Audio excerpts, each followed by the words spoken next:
नमस्कार। Economics Awadh classes YouTube channel पे आपका स्वागत है।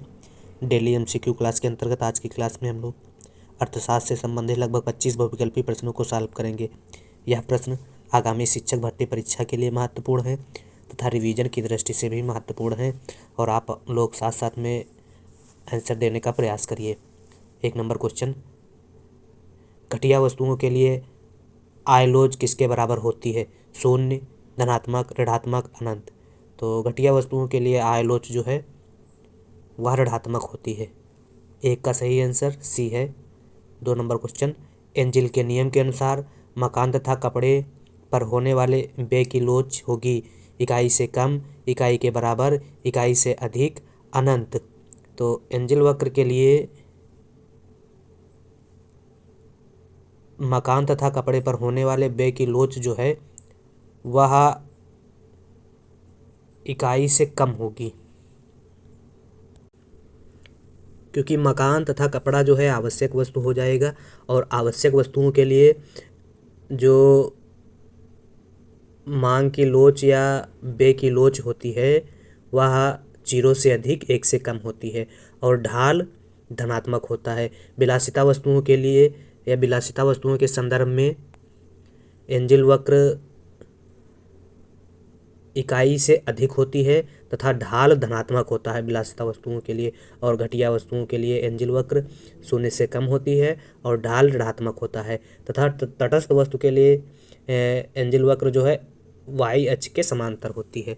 अगला क्वेश्चन है 2 नंबर क्वेश्चन, एक सीधी रेखा वाले मांग वक्र के मध्य भाग की लोच बराबर होगी।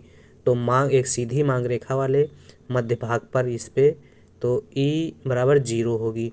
यहाँ E बराबर E1, यहाँ E बराबर अनंत हो जाएगी और यहाँ E और ये E बराबर 0। तो इसमें क्या होगी, 1 के बराबर होगी। यहाँ E बराबर 1 हो जाएगी, E बराबर 1। तो E बराबर 1 इकाई के बराबर ऑप्शन किस ऑप्शन में है? किसी में नहीं है। तो 3 का सही आंसर डी हो जाएगा। अगला 4 नंबर क्वेश्चन, किस अर्थव्यवस्था में उपभोक्ता को सम्राट कहा जाता है? तो पूंजीवादी अर्थव्यवस्था में उपभोक्ता को सम्राट कहा जाता है। क्यों? क्योंकि यहाँ उत्पादक जो है अपनी वस्तुओं का उत्पादन उपभोक्ता की पसंद को ध्यान में रखते हुए करता है, इसलिए पूंजीवादी अर्थव्यवस्था में उपभोक्ता को सम्राट कहा गया है। सी सही है 4 का। 5 नंबर, अधिकतम बिक्री सिद्धांत के प्रतिपादक हैं बामल, हालोम हिच, गल्डार, हिक्स। तो अधिकतम बिक्री सिद्धांत के प्रतिपादक प्रोफेसर बामल को माना जाता है। बामल ए ऑप्शन में है तो ए आंसर सही हो जाएगा। बजट रेखा का ढाल निर्भर करता है वस्तु की कीमत पर, उपभोक्ता की आय पर, अनधिमान वक्र की ऊंचाई पर, वस्तुओं की सीमांत उपयोगिता पर। तो बजट का ढाल, जो बजट रेखा का ढाल है वस्तु की कीमत पर निर्भर करता है। ए सही है 6 का। 7 नंबर क्वेश्चन, यदि गाजर और एक अन्य वस्तु वाई स्थानापन्न वस्तुएं हैं तो वाई वस्तु के मूल्य एवं गाजर की मांग के संबंध को एक वक्र दिखाया जाएगा जो क्या होगा, ऊर्ध्वगत वक्र होगा। बी सही है।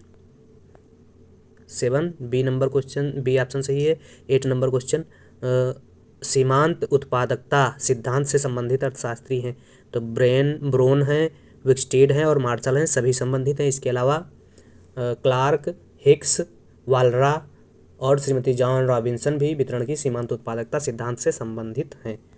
अगला जो क्वेश्चन है 9 नंबर क्वेश्चन, किसी फर्म का खंड समबिंदु व्यक्त करता है, ब्रेक इवन पॉइंट क्या व्यक्त करता है? अधिकतम लाभ की स्थिति, शून्य लाभ की स्थिति, अधिकतम उत्पादन की स्थिति, न्यूनतम लाभ की स्थिति। तो किसी फर्म का खंड समबिंदु जो है वह शून्य लाभ की स्थिति को बताता है। 20 सही 9 का। 10 एक उत्पादन क्यू बराबर 1/4, क्यू बराबर 1/4 3L की पावर 0.57 के की पावर 0.43 के लिए श्रम के सापेक्ष उत्पादन की लोच तो श्रम के सापेक्ष उत्पादन की लोच 0.57 हो जाएगी। सी सही है। अगला 8 नंबर क्वेश्चन, पराउत्पादन फलन का संबंध उत्पादन की किस अवधि से है? तो पराउत्पादन फलन का संबंध उत्पादन की अति दीर्घ अवधि से है और उत्पादन की यह दीर्घ अवधि जो है मार्शल द्वारा समय की अवधारणा के संबंध में दी गई थी। 12 नंबर क्वेश्चन, एक फर्म द्वारा श्रम को भाड़े पर रखने की लागत क्या कहलाती है? कुल लागत, सीमांत लागत, अंतर्निहित लागत, सुस्पष्ट लागत। तो एक फर्म द्वारा श्रम को भाड़े पर रखने की लागत जो है सुस्पष्ट लागत कहलाती है। 12 का सही आंसर डी है। लागत के कुछ प्रकार हैं, उनको जान लेते हैं। लागत के क्या क्या प्रकार हैं? लागत क्या होते हैं? किसी भी वस्तु के उत्पादन के लिए उत्पादक द्वारा जो व्यय किया जाता है वही वस्तु की लागत होती है। लागत, मौद्रिक लागत की अगर बात की जाए तो किसी दिए हुए वस्तु को उत्पादन करने के लिए एक उत्पादक द्वारा जो मुद्रा वस्तु के उत्पादन पर खर्च करता है वही उसकी मौद्रिक लागत होती है। और मौद्रिक लागत, स्पष्ट लागत, अस्पष्ट लागत और सामान्य लाभ को मौद्रिक लागत कहा जाता है। स्पष्ट लागत क्या है? या इसको लेखांकन लागत भी कहते हैं। जब एक उत्पादक दिए हुए वस्तु को उत्पन्न करने के लिए जो साधन बाजार से खरीदकर खर्च करता है उसी को व्यक्त लागत या स्पष्ट लागत कहा जाता है। इस लागत को अपने रजिस्टर में नोट करता है। कौन? उत्पादक जो है इस लागत को अपने रजिस्टर में नोट करता है। इस लागत में व्यक्त या स्पष्ट लागत में कच्चे माल, बिजली के लिए भुगतान, मजदूरी, इमारत का किराया, ब्याज, परिवहन तथा विज्ञापन पर व्यय को शामिल किया जाता है।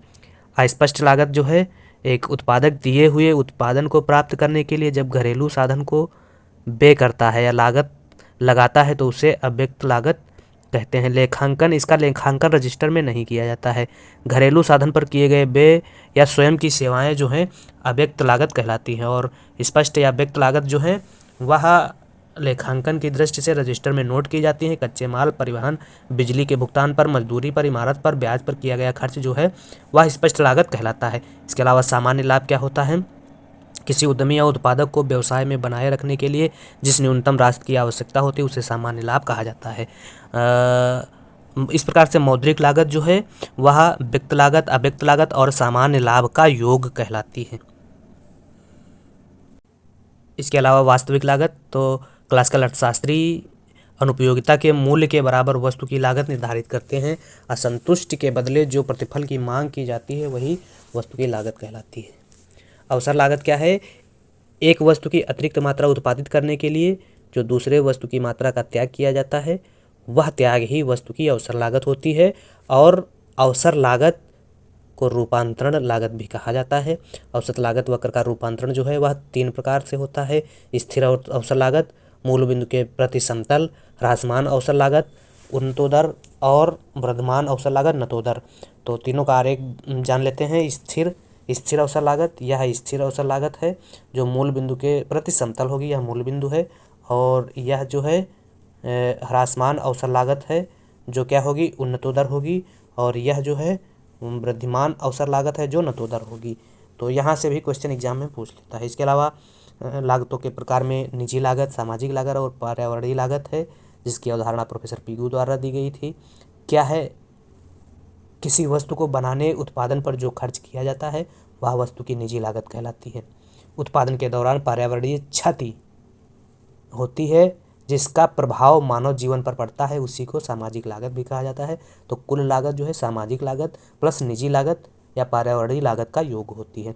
अगर आर्थिक आधार पर लागत की बात की जाए तो अल्पकालीन एवं दीर्घकालीन स्थिति में अलग अलग लागत होती हैं जिसमें टीएफसी, टीवीसी और टीसी 3 लागतें प्रमुख हैं। Total fixed cost, total variable cost और टोटल कास्ट।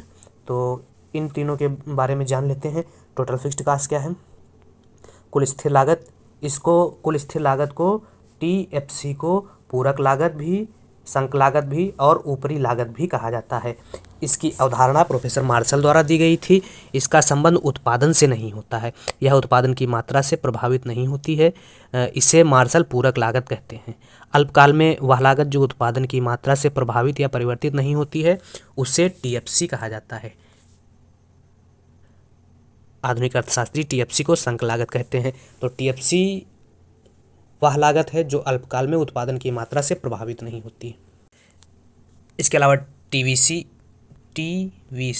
क्या है? अल्पकाल में उत्पादन की वह लागत जो उत्पादन की मात्रा में परिवर्तन से प्रभावित होती है, उसे टीवीसी कहते हैं। इसे प्राथमिक लागत कहा जाता है और मार्शल इसे प्राथमिक लागत कहते हैं। तो टीवीसी और टीएफसी के अगर आरेख बनाए जाएं तो टीवीसी का आरेख जो होता है वह एक्स अक्ष के समांतर होता है, जिसकी ढाल क्या होती है? अनंत होती है। टीवीसी की प्रत्येक बिंदु पर ढाल जो है वह शून्य होती है, अनंत नहीं, ढाल शून्य होती है। टीवीसी पर ढाल जो है वह शून्य होती है और आधार अक्ष के समांतर होता है यह। और अगर टीवीसी की बात की जाए तो टीवीसी का आरेख 3 ढाल वाला होता है। यह है टीवीसी।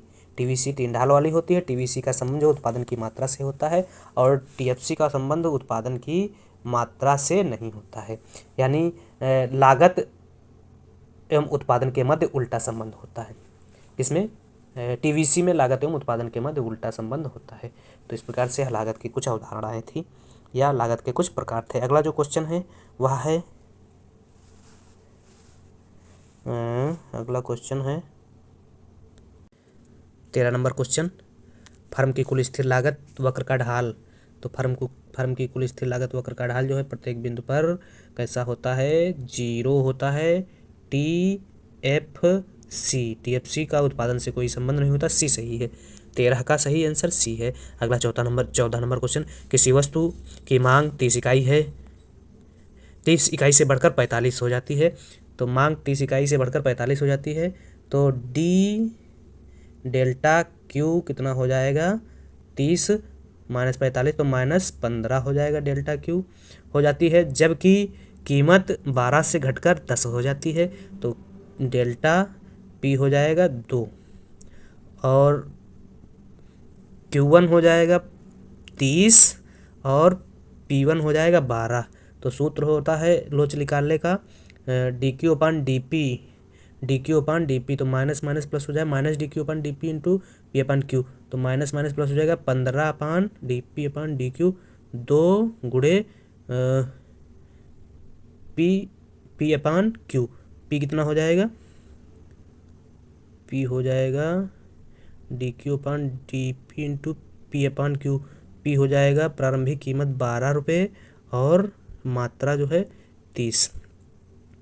अब इसको भाग करेंगे 15 दूना 30, 2 दूना 4, 3 12, 3 आंसर आ जाएगा। 3 आंसर बी में दिया भी है, तो इसका 14 का सही आंसर बी सही है। अगला 15 नंबर क्वेश्चन, आगत निर्गत विश्लेषण सिद्धांत की अर्थशास्त्री द्वारा प्रतिपादित किया गया। तो डब्ल्यू लियोनटिफ द्वारा जो है आगत निर्गत विश्लेषण सिद्धांत प्रतिपादित किया गया था। 15 बी सही है। अगला क्वेश्चन है 16 नंबर क्वेश्चन। 16 नंबर क्वेश्चन क्या है? लेन देन आधार को निम्न तालिका से निकाला जा सकता है: परियोजना समीकरण तालिका, रैखिक समीकरण तालिका, आधा प्रदा तालिका, यूलर समीकरण द्वारा। तो आदान प्रदान या आदान प्रदान तालिका द्वारा जो है लेन देन आधार को निकाला जा सकता है। सी सही है 16 का। अगला 17 नंबर क्वेश्चन, समूह फर्स्ट को समूह सेकंड से मिलाना है। समूह फर्स्ट में M1, M2, M3, M4 को दिया गया है और उसमें कौन कौन से निर्धारक शामिल किए गए हैं इसको बताना है। तो M1 में C + DD + OD को शामिल किया जाता है। C सर्कुलेशन में currency, demand deposit, other deposit को शामिल किया जाता है। तो M1 C + DD + OD, C + DD OD। तो M1 जो A का मिलान होगा वह सेकंड से हो जाएगा, A बराबर सेकंड से मिलेगा। बी M2 में क्या शामिल होता है? M2 में शामिल होता है M1 C + DD + OD plus post office की बचत जमाएँ। तो पोस्ट ऑफिस की बचत जमाएँ, सेविंग डिपॉजिट इसको कह सकते हैं। SD तो हो जाएगा C + DD + OD + SD। SD कहाँ है? SD 1 में है, तो B का सही आंसर फर्स्ट हो जाएगा। C किससे मिलेगा? C M3 है। M3 में क्या क्या शामिल होता है? M3 में शामिल होता है M1 प्लस व्यापारिक बैंकों की जमाएँ।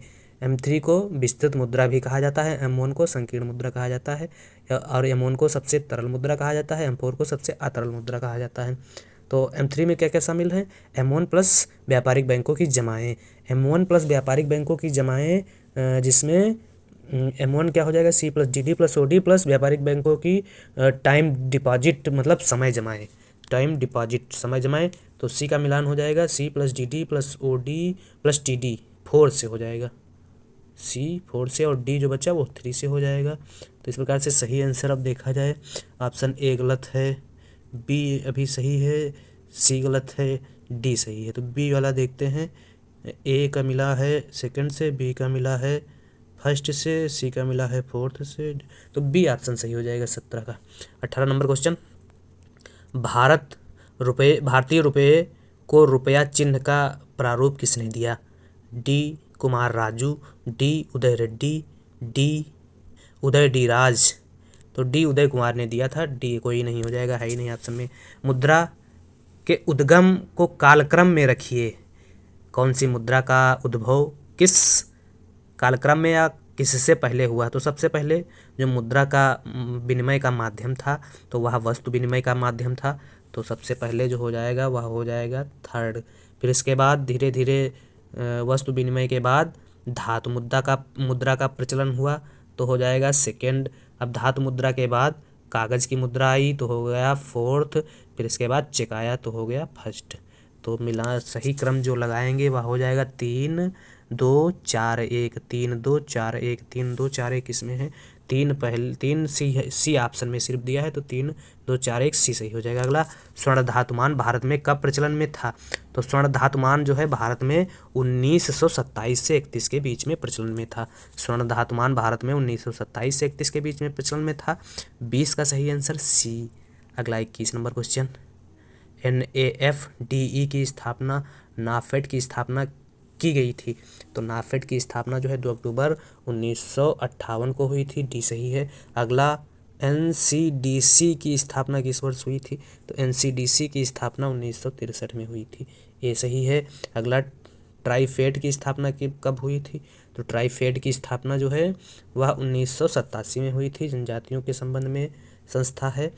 IFC की स्थापना 1965 में हुई थी। फूड कॉरपोरेशन ऑफ इंडिया की स्थापना 1965 में हुई थी। 24 बी सही है। अगला 25 नंबर क्वेश्चन, भारतीय कृषि इतिहास में सबसे महत्वपूर्ण वर्ष रहे हैं?